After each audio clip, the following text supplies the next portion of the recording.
Hi hello నమస్తే దోస్తులు, అందరూ ఎలా ఉన్నారు? బాగున్నారా? ఫైనల్ గా మన శంకర వరప్రసాద్ గారు చెప్పాలి అంటే బ్లాక్ బాస్టర్ హిట్ అనే అనలేవులే గానీ ఫ్యామిలీ ఎంటర్టైన్మెంట్ అంటే అనిల్ రావు తీసే మూవీస్ కి మనం ఓవర్ ఎక్స్పెక్టేషన్స్ అనేది ఏం పెట్టుకోము. జస్ట్ మనం ప్రతి ఒక్కరం కూడా కామెడీని బేస్ అయ్యి వెళ్తాం. ఎందుకంటే మీరు అనిల్ రావుపూడి మూవీస్ మొత్తం చూసుకుంటూ వెళ్తే అన్ని కామెడీస్ ఉంటాయి. ఒక్క భగవత్ కేసరి మూవీ తప్పితే సో అది జనానికి ఎక్కింది. అంటే ఆ చిన్నపిల్ల విషయంలో సో అలా ప్రతి సంక్రాంతికి మనం అనుకున్న దాని ప్రకారం వెళ్తే మనం ఎక్స్పెక్టేషన్స్ చేసేది ఏంటంటే అనిల్ రావుపూడి అంటే కామెడీ వే. ఇప్పుడు అది పెద్ద స్టోరీ అని మనం చెప్పలేము. ఎందుకంటే అనిల్ రావుపూడి మైండ్ ఎలా ఉండదంటే తను ఒక చిన్న క్యారెక్టర్ ని చూసుకుంటాడు. ఇప్పుడు ఫ్యామిలీ ఓరియంటెడ్ మూవీస్ కాబట్టి ఒక ఫ్యామిలీలో జరిగే సిచ్యువేషన్స్ అయ్యి ఉంటాయో వాటిని ఆధారంగా తీసుకొని మూవీ తీస్తా ఉంటారు. సో ఇప్పుడు మన ఈ శంకర వరప్రసాద్ గారి సినిమా ఏదైతే ఉందో ఇది కూడా సేమ్ ఒక భార్య భర్తల ఇద్దరు క్యారెక్టర్ ని తీసుకొని,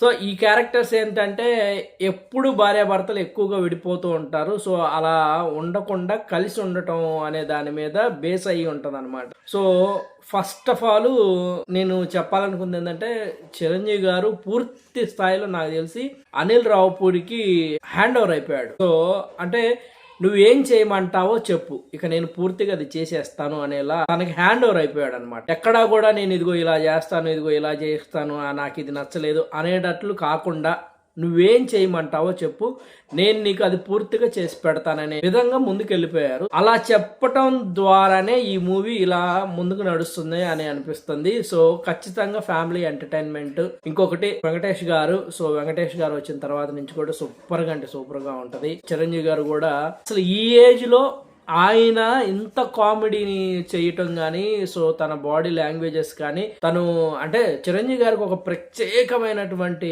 బాడీ లాంగ్వేజ్ ఒకటి ఉంటది. ఆయన వేసేటువంటి పంచులు ఎట్లా ఉంటాయి అంటే సడన్ గా మనకి వచ్చినట్టు అనిపిస్తూ ఉంటాయి కదా. సో అలాగా అనిపిస్తుంది. నిజంగా 70 ఏళ్ల కుర్రాడ్రా చిరంజీవి అనేలా అనిపిస్తూ ఉంటది. కాకపోతే అంటే ఇక్కడ కొంచెం డిసప్పాయింట్ ఏంటంటే పండగ టైంలో చాలా మంది అనుకునేది ఏంటంటే అంత సంతోషంగా ఉండాలి అని అనుకుంటారు. ఎందుకంటే కొంతమంది కొత్త అల్లుళ్ళని ఇళ్ళకి పిలుచుకొని కూతుర్ని బాగా చూసుకోవాలి, అందుకనే మేము మర్యాదలు చేస్తామనే విధంగా ఉంటది. కాబట్టి సంక్రాంతి అంటేనే కొత్త అల్లుళ్ళతో కొంటే మరదళ్ళతో అని అలా ఉంటది కదా. సో అలా ఉండే క్లైమాట్ సంక్రాంతి అంటే. సో మరి ఇలాంటి క్లైమాట్ లో వీళ్ళు భార్యాభర్తల మధ్య జరిగే ఇష్యూ ఏదైతే ఉందో దాని వల్ల ఎప్పుడు విడిపోవటం అనేది పెద్దగా అంత బాగుండదేమో అనే ఆలోచనలో చాలా మంది ఉన్నారు. బట్ కానీ అది తప్పు. ఇది ఎందుకంటే సినిమా అందరికి అర్థమయ్యేలా ఉండాల్సింది ఏంటంటే భార్యాభర్తలు అనే వాళ్ళు ఏం జరిగినా ఎంత ఇదైనా కానీ కలిసి ఉండాలి అనేదే మెయిన్ ఇంపార్టెంట్.